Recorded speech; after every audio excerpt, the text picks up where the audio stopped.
बहुत सीधा सवाल है घनेंद्र भारद्वाज जी मेरे साथ, राजू दास जी महाराज जी जुड़ गए हैं। घनेंद्र भारद्वाज जी, मेरा एकदम स्पष्ट सवाल है कि आप जनरलाइज कर रहे हैं किसी विषय को और फिर गर्व के साथ कह रहे हैं कि नहीं हमने किया तो क्या हो गया, हम तो करते हैं। आप क्यों प्रश्न पूछ रहे हैं घनेंद्र जी? देखिए राम जी, हाँ राम जी, सनातन धर्म का अगर किसी ने सबसे ज्यादा अपमान करने का काम करा तो भारतीय जनता पार्टी ने करा है। और अभी सबको पता है कि जिस तरीके से अगर भगवान राम के मंदिर में चढ़ावा चोरी हो रही है तो उससे सनातन का सम्मान नहीं बढ़ रहा, सनातन का अपमान नहीं हो रहा है। जिस तरीके से हिंदुओं के सबसे बड़े धर्मगुरु शंकराचार्य जी को साई स्नान से रोका गया, शंकराचार्य जी पे एफआईआर करेगी, उससे सनातन धर्म का सम्मान नहीं बढ़ा, उससे अपमान ही हुआ है। अभी मैं आपको दिखाता हूँ, 3 तस्वीर दिखाता हूँ।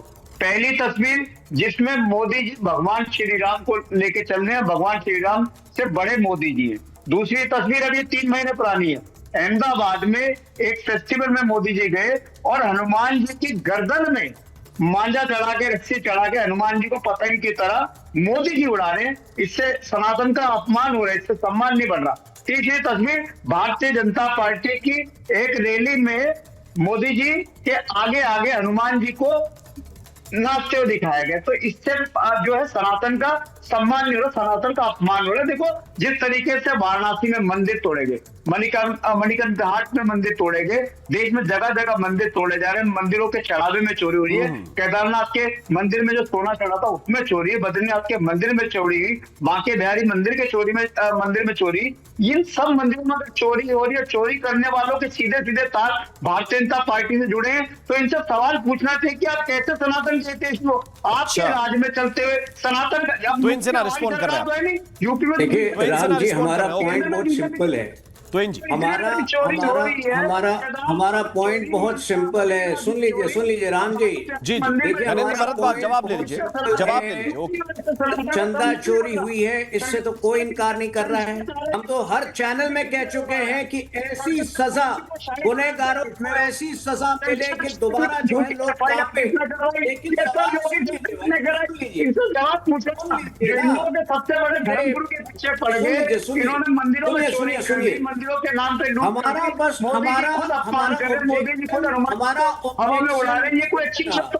हमारा ऑब्जेक्शन बस इस बात को लेकर है, दुनिया को पता है कि जो कर्मचारी है, कॉन्ट्रैक्चुअल कर्मचारी है, वो भगवाधारी पंडित नहीं है, वो पुजारी नहीं है, वो साधु नहीं थे। तो फिर साधुओं को मुजरिम के रूप में प्रस्तुत करने की गुस्ताखी क्यों की? क्योंकि पप्पू यादव ने, क्योंकि आप लोगों ने इस सवाल का जवाब दीजिए। आप जी एक मिनट, मुझे राजू दास जी को एक्सप्लेन करना। महंत राजू दास जी, ये भगवा प्रतीकों का, भगवान श्री राम के चित्र का ये अपमान जिस तरह से हो रहा है, घनेंद्र भारद्वाज जी आपके प्रवक्ता है, वो कह रहे हैं कि पहले भी हुआ है। अच्छा पहले हुआ है तो नए लोगों को अधिकार है, ये नया लॉजिक है? नहीं मैं ये पूछ रहा हूं, ये नया लॉजिक है। वरुण पुरोहित जी कह रहे हैं देखिए अखबार में भी चित्र छपते हैं, अखबारों को लोग इधर उधर फेंक देते हैं। राम जी देखिए, राम जी पहले राम जी आपको बहुत बहुत साधुवाद, आभार, धन्यवाद। और जितने पैनलिस्ट बैठे हैं अलग अलग दलों के, अलग अलग पार्टियों के, उनको भगवान श्री राम के नगरी से, धर्मनगरी अयोध्या से, हनुमान जी के चरण शरण से उनके लिए मंगल कामना करते हैं, खूब आशीर्वाद देते हैं। खूब भगवान आपको सद्बुद्धि दे, भगवान कृपा बना कर रखे और खूब राष्ट्र के उत्थान के लिए कार्य काम करिए। देखिए विषय ये नहीं है कि आस्था किसको है, आस्था किसको नहीं है। विषय ये नहीं है कि उनको चंदा से मतलब है, चाहे उनको राम से मतलब है। विषय है कितना सनातन का अपमान करें, सनातन संस्कृति का अपमान करें। अभी तक 10 दिन तक आप लोगों ने वहां दान पेट का रखकर खूब आप लोगों ने भिक्षा मांगी। हम लोगों ने एक कमेंट नहीं किया, किसी ने कुछ बोला नहीं, कभी किसी ने एक जवाब नहीं दिया। कोई बात नहीं, ये तो विपक्ष का कार्य और काम है। विपक्ष का सशक्त रहना बहुत आवश्यक है। विपक्ष जब सशक्त रहेगा तभी सरकार अच्छे से कार्य और काम कर पाएगी। लेकिन मेरा सवाल आप लोगों से है, सनातन पे टिप्पणी क्यों? राम मंदिर में अव्यवस्था गड़बड़ी हुई, राम मंदिर के परिसर में वो न तो वहां के किसी संत के द्वारा हुआ, वहां संत तो पहली बात है नहीं, वहां वेतन भोगी पुजारी हैं, न तो पुजारी ने कुछ गड़बड़ किया, वहां जो सरकारी कर्मचारी, बैंक कर्मी है और कुछ ट्रस्ट के कर्मचारी हैं, उनके द्वारा, वो कोई नहीं तो साधु हैं और ना तो कोई वो पुजारी के भेष में थे। तब मेरा कहने का मतलब है कि वहां जांच चल रही है, 10 लोग की गिरफ्तारी हुई। हम लोग शुरू से मांग कर रहे हैं, कोई नहीं बचेगा, एक व्यक्ति नहीं बचेगा, सबके खिलाफ कार्रवाई होगी। 10 लोग की गिरफ्तारी हुई है और जांच चल रही है। सुप्रीम कोर्ट भी इस मामले को संज्ञान में रखा है। सुप्रीम कोर्ट ने दूसरी एसआईटी गठित करवा दी और जांच चल रही है। तो आपको संविधान पर भरोसा ही नहीं है, जब संविधान की मूल प्रति में पारब्रह्म परमात्मा भगवान श्री राम के वो राम दरबार बने हुए, और उस राम दरबार को 41 मुकदमेधारी वो चोर नीच हरामखोर पप्पू यादव आराम जिस प्रकार से भगवे चोले में, जी भगवे चोले में, क्या मौलाना की टोपी लगाकर क्यों नहीं बैठा वो? क्या पोप बनकर क्यों नहीं बैठा वो? पादरी बनकर क्यों नहीं बैठा वो? तो भगवे चोले में क्या, भगवे से क्या समस्या है? संत बनकर ही बैठना जरूरी था क्या वो उनका? साधु बनकर बैठना जरूरी था क्या उनका? वो जिस प्रकार से, और एक तरफ कोई इधर खींच रहा है, कोई उधर खींच रहा है, कोई गले में फसरी लगाया है, कोई मुक्का मार रहा है। तो हमारा देश सनातन संस्कृति वाला देश है, ये भेष का देश है, संतों का देश है, महर्षियों का देश है, मनुष्यों का देश है, और धर्म के आधार पर देश का बंटवारा कर दिया। और आप पार्टी वाली जो कह रहे हैं, पूरी पार्टी मुख्यमंत्री तक भ्रष्टाचार में लिप्त है, उस पर हमको जवाब ही नहीं देना है। पूरे सरकार जेल में चली गई और इनके खुद के मुखिया कहते थे नानी को दर्द होता था राम मंदिर के निर्माण में, वो आज राम मंदिर की बात करते हैं, कभी 1 रुपया देने वाला नहीं। और ये चंदा वाली बात तो बंद होना चाहिए। राम मंदिर में समर्पण निधि होती है, चंदा तो इनके राजनीतिक दल के लोगों को दिया जाता है। ये राजनीतिक दल के लोग चंदा लेते हैं, साधु संत चंदा नहीं लेते। सनातनी राम भक्त हिंदू जनमानस समर्पण यथाशक्ति जो संभव होता है भगवान राम के चरण में समर्पण करते हैं। लेकिन दुर्भाग्यपूर्ण है, सिर्फ एक बात मैं जानता हूं कि हो क्या रहा है। जो एक पॉइंट राजू दास जी महाराज कह रहे हैं वो बहुत महत्वपूर्ण है, मेजर आशीष चतुर्वेदी जी, और वो सवाल इसलिए महत्वपूर्ण है, गणेंद्र जी दिखा रहे हैं लगता है कोई फुटेज, लेकिन मैं आशीष जी के पास इस सवाल के साथ जाना चाहता हूं। आशीष जी, वो कह रहे हैं कि 8-10 दिन से ये पेटियां लेकर और चढ़ावा चोरी का विषय उठाया जा रहा है, कभी किसी साधु संत की टिप्पणी नहीं आई। ऐसा तो है नहीं कि पहली बार ये पेटी लेकर गए थे, समाजवादी पार्टी के लोगों ने पहले भी ले गए और ये पेटियां लेकर गए, लेकिन फिर जब साधु के वेश में पप्पू यादव को हाजिर किया गया, फिर जब भगवान राम के चित्र के साथ खिलवाड़ किया गया, तब जाकर साधु संतों ने नाराजगी व्यक्त की।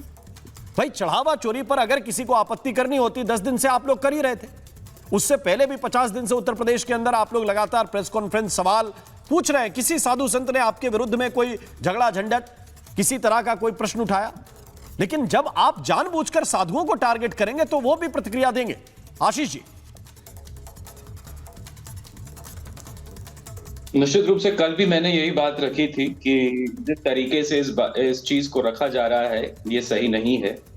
मुद्दा जो है वो बहुत गंभीर है, बहुत संवेदनशील है, और उतनी ही संवेदनशीलता से उसको उठाना भी चाहिए। मेरा ये मानना है कि आप उतनी ही संवेदनशीलता दिखाइए कि किसी की भावनाएं आहत ना हो, किसी को बुरा ना लगे, क्योंकि आप राजनीति में हैं। वैसे भी आपको तो अपने वोट बढ़ाने हैं, घटाने नहीं। तो आप जब कुछ करने जा रहे हैं तो उस पर एक बार मंथन कीजिए कि मेरे ऐसा करने से मेरे वोट बढ़ेंगे या घटेंगे।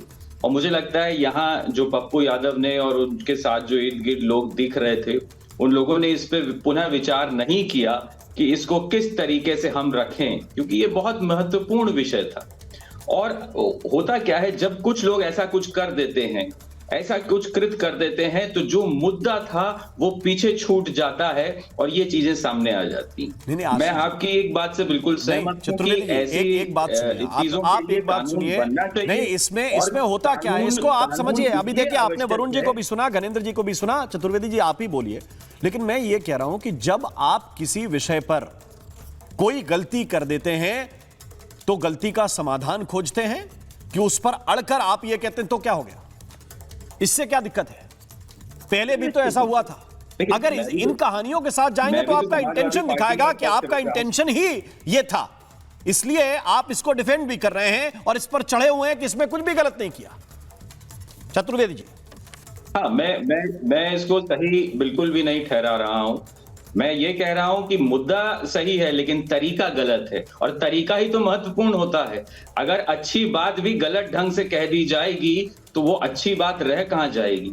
उसका ढंग, उसका तरीका ही उसका जो अंतिम अंजाम है वो तो वही तय करेगा कि बात रखी किस तरीके से गई। तो वो बहुत महत्वपूर्ण है, और उसी पे मैं पुनः आपकी बात पे आ रहा हूं कि कानून बहुत आवश्यक है। और जो अभी सब पैनलिस्ट ने बताया कैसे विपक्ष के कुछ नेताओं ने सनातन धर्म का जो अपमान किया और कैसे भाजपा के नेताओं ने भी किया, तो यदि कानून होता तो ना तो विपक्ष कर पाता और ना ही भाजपा के नेता कर पाते। तो मुझे लगता है कि कानून होना चाहिए, और भाजपा को तो इसमें पहल करनी चाहिए थी, क्योंकि आप हिंदुओं के और उस पे ही नाम पे वोट मांगते हैं। राम मंदिर पे आपने वोट मांगा है, तो ये तो आपकी नैतिक जिम्मेदारी बनती है कि आप एक ऐसा कानून बनाएं जिसके तहत कोई भी व्यक्ति, चाहे किसी भी दल का हो, आपके दल का हो या हमारा हो या किसी और विपक्ष का हो, कोई भी इस तरीके का गलत कृत्य ना कर सके।